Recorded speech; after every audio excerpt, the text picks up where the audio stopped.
Jesus then says in Mark 10, what do you want me to do for you, James and John? We want to sit on your throne with you, on your right and your left. That's positions of power. Like Jesus responds, if you know the story, saying, you don't even know what you're asking. To drink the bitter cup of suffering that I'm about to drink?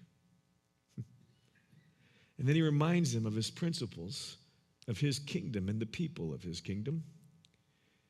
He called them together because the other disciples were getting a little ticked off because they overheard. And he says, you know that those who are regarded as rulers of the Gentiles, they lord it over their people. And the high officials exercise authority over them. Not so with you. Not so with you. Not so with you, my followers. Instead of that, whoever wants to become great among you must be your what? Servant. Oftentimes people like me will talk about this as the upside down principles of the kingdom of God. Not so with you. Instead, whoever wants to become great.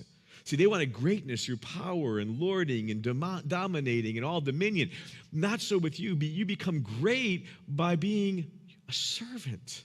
That's why he did their feet and he washed. He took on the role of a slave and a basin and a towel. This is what it looks like in my kingdom. And whoever wants to be first must be a slave, a servant of all. For even the Son of Man did not come to be served.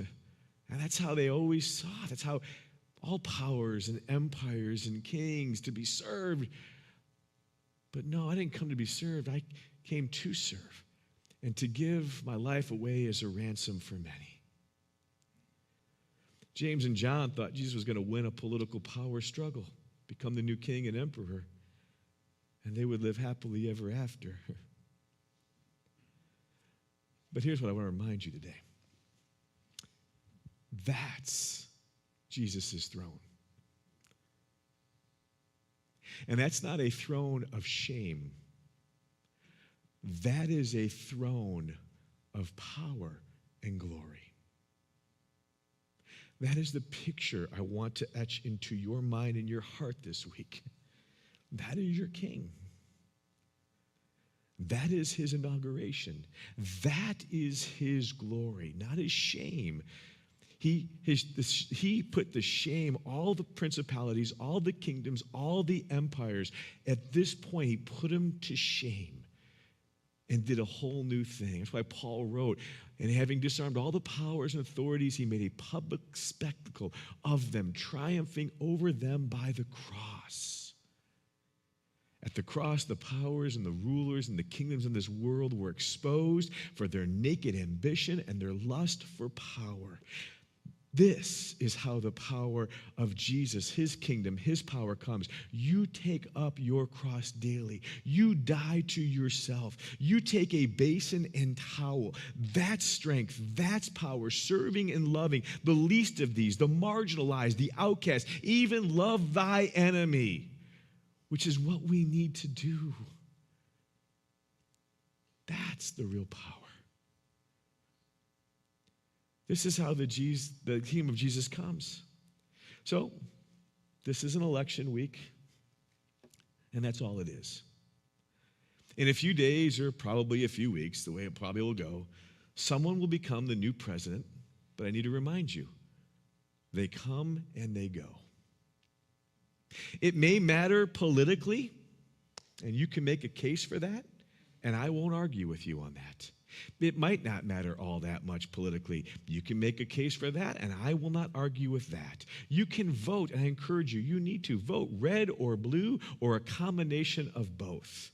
That is your personal freedom, your choice, as you pray about it, as you seek wisdom and vote, but don't let any pastor, any leader deceive you into thinking that a vote for you fill in the blank is a sign you are not a Christian.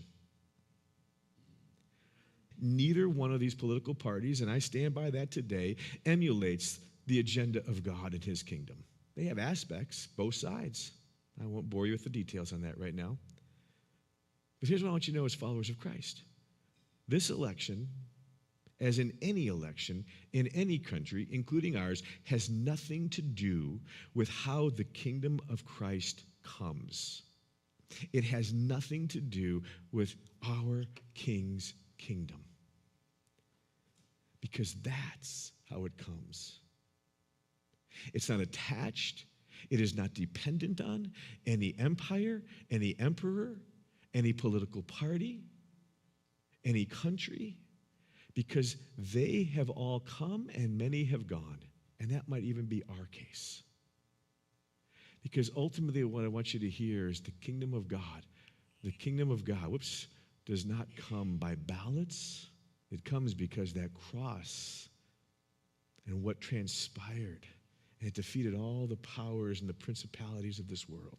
And it might not feel like that. That's why we need stories of Esther, of strength and courage, to remind us, even if it gets hard, and all throughout history it's been hard, but when God's people remember that he's always with them and they stand up in courage and point us to Jesus, we can trust in that. Because as soon as we start thinking that we must gain political power to bring about God's will, I think that's where we need to hear the words, Jesus' words speaking to us. It shall not be so among you. We don't need power to dominate others. We need the power to keep ourselves in check. And the real power and the strength is die to self, and you love and you serve others.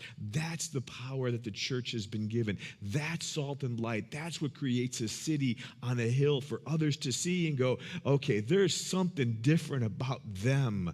I need me a little bit of that. And that's why we point to this.